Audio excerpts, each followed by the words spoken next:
Hello and welcome to this week's League of Legends news and notes, where we cover the moves that teams made. Obviously, because the splits are underway, we don't have much to. My board was moving. Much to go over. Normally, but in this week we have 5 things to go over. So I have my minor region power rankings up here as well, that is 100% algorithm based. So I haven't watched anybody play. So if you think they're out of order, I am fine with criticism in the comments. Scouting reports are good on teams, so I know, you know, are the numbers lying about these teams. And I also have my top predictors on here, which I'll get to at the end. So, EG swaps coaches, at least according to Leaguepedia. Turtle is now assistant, and Rigby is head coach.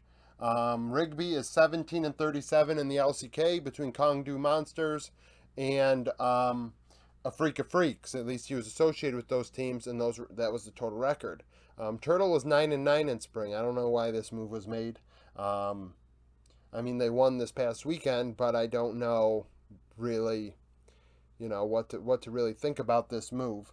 Immortal swapped coaches as well. Nightshare is now the head coach, and Invert is no longer that coach. So Nightshare went 5-8-5 with Academy last split. He did work in EU Masters before this year. I believe his last split being in 2020. So it's really hard to kind of gauge the record, because it was like he played in qualifiers, all sorts of things. Like the way EU Masters works is a little too complicated for my blood, at least, glancing over it. I haven't dove into how that all works yet. And he replaces Invert. Invert went 32 and 58 so far as an LCS coach, at least being associated with teams like Dig and others. So he's been around a while. So, I mean, I can't blame Immortals for making a move. It's not like EG, where EG, you're kind of like, why the hell are you making a move? You just made MSI. And Nightshare, I mean, Immortals needs all the help they can get. If they want to flip a coin, they can flip a coin. I don't think this is a move, though. I think this should be going outside of the organization. And frankly, the decisions being made from the top are also a problem. I mean, Kenvi was a good move, but at the same time, Lost is already looking like it's not panning out. They should have probably went with another 80 carry. I mentioned it in my roundup today, or I'd mentioned it yet. I don't know, I mentioned it today. FlyQuest swapped out Kumo for Phillip, so Phillip's in top lane now. He's struggling a bit. I expected that. I said it before the season started when I went over my team-by-team previews, that Phillip was not ready for the LCS, and I don't think he is. Proving me wrong right now. Of course, he just started playing, so we'll give him time, because Kumo was limited. BLG signed Icon. Icon didn't play for anybody in spring. I believe he was born in 96, so he's, 24 years old? No, 24, 26 years old, I believe, right? Yeah, 26 years old. So he's up there. I don't know if he's playing for them or not. Looking at Fofo's numbers, and I've said all along, BLG's biggest problem is in mid lane. Icon's numbers in spring of last year with LNG, when they did go, I believe he did get some Worlds games in, so he at least is a player that, played at the highest level even last split. 811 CS per minute, obviously in the LPL, it's tougher, but you'd like that to be higher. There's a reason why this guy doesn't have a job. 66 KP, 23 kill share, 22 gold share, very limited resources. That's probably in part to do with the farm. And, played 17 champions in 44 games this summer, so give him credit in that respect. He does have a champion ocean. Comparing it to Fofo's numbers right now, Fofo's at a 7.5 CS per minute and only a 7.6 kill share. He is not killing anybody. And the gold is 19.2, so the return on investment is not there. He's playing awful. BLG are struggling, and I don't blame them for making a move. I just don't know if Icon is the one.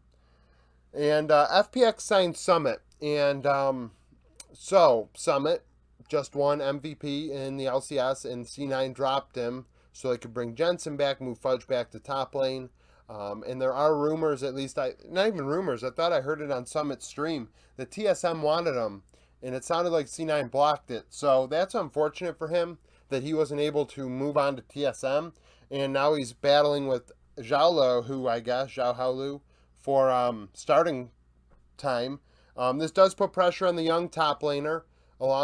Summit is obviously coming off an MVP split, of course, in a region that isn't the LPL, but a major region nonetheless, where he put up 9 CS per minute, 58.6 KP, 23 kill share, 26 kill share, 23 gold share, played 9 champions in 18 games. And so far, Xiaolao, who has actually done pretty well in lane, 873 CS per minute, 60 KP, 35 kill share. I don't think he's really been a problem for FPX. He has inted from time to time. What I don't understand, though, is I will say a problem with Xiaolao, who is his champion pool. You see the champions he plays, and now you say, oh, well, look at Summit's champion pool when he came over. They're the same champion pools. It's like Graves, Jace, Gwen, and Gnar, and like that's it. Like there's no Ornn, there's no. I mean, I'm waiting for the Sejuani to come out. I don't expect Summit to play it. From what I thought, I understood that Summit didn't like playing some of those tanks. So I don't think that this move makes much sense. But if FPX want to make it, they want to make it. They're struggling to start the split. I thought they'd be doing a lot better, but they're struggling. Minor region power ranking. So, like I said, this is based completely off of algorithm alone, stats alone. I looked at Leaguepedia's results from this past week, in addition to looking at my algorithms, and this is what I've got. So, first, a few teams from OS are up here in the top 4. OS being given a little bit more weight in the algorithm. So, Chief Esports Club went 4-0 so far this split. Arthur went 8-2-14 in the jungle the last 2 games. Direwolves 3-1. They lost to Pentanet Gaming earlier on in the split, but recovered. They're 3-1. Dante 15-1-21 at 80 carry, which is pretty phenomenal. Astral Esports, the top Latin American team and the only Latin American team in the top 10. They're dominating right now, which I did not expect. My power rankings before the split had them in last. Shadow 2-2-30 in support. A lot of their players were players that were unknowns. No stats about them at all, so it was hard to really gauge what they could offer. Pentanet GG, despite going 1-1 this past week, Yuri in mid lane still went 7-1-15, so got to give him credit for that. Furia Esports in Brazil are the number 1 ranked Brazilian team at 4-0. FNB went 11-2-16 in top lane. Nasser Esports Turkey are the top Turkish team at 4-0. Chieftain, formerly of Thunder Talk and multiple other teams, 9-1-16 in the jungle, which kind of says a lot about the difference between the LPL and TCL drop-off wise, because he was garbage in spring. I wanted to say a nice word, but garbage is the right word. He was awful, and dominated. Is doing great in Turkey right now. So that shows, the difference in, player level. Red Canids in 7th, 3-1. Cheeton 11-5-9 this past week, looking good. Obviously, a loss is unfortunate, but nevertheless, 3-1. Istanbul Wildcats 4-0 in 8th place. Farfetch 20 assists, no deaths. So great stat line. I mean, that's a perfect stat line. Farfetch, I know a lot of people think Farfetch stinks, but his stats look good this past week. Can't deny that. This is where things get interesting. So 9th and 10th are CB LOL teams. 9th is Net Shoe Miners, and you'll notice, where is Pain Gaming? Pain Gaming aren't winning games by blowing out teams, at least numbers-wise. I haven't watched the game. So if you think Pain Gaming has been winning their games more convincingly, despite the kill score and the other stats being the way they are, comment down below. But Net Shoe Miners 2-2. Any this past week went 12, 6-13 in mid, and then Loud also are 2-2. Tinones went 11-2-16 in mid as well. So 2 more Brazilian teams right now, the top of the ladder in Brazil. The algorithm likes them. I think right now, the way I have it, the LCO and CBLOL are on the same tier, and then below it I have Latin America and then Turkey. That is based off of the results at MSI, 100%. That's what I'm basing my algorithm off of, fine-tuning it as I go along, the numbers, but regardless, those are going to be the tiers based on your performance at MSI. That is what it is. It's the only way you can really match up teams. How are teams doing right now against each other internationally, when regions face off. When the PCS and VCS come in, they are going to be ranked higher than CBLOL and LCO, TCL, and Latin America. That's just how it is. It's just common sense. So that's how it is right now, though. Comment down below with your opinions on how these teams are looking. How's Paint Gaming looking? Because I know their record is better than not Shoe Miners and Loud, but the stats don't tell me that they're better. So top predictors. So Wolilo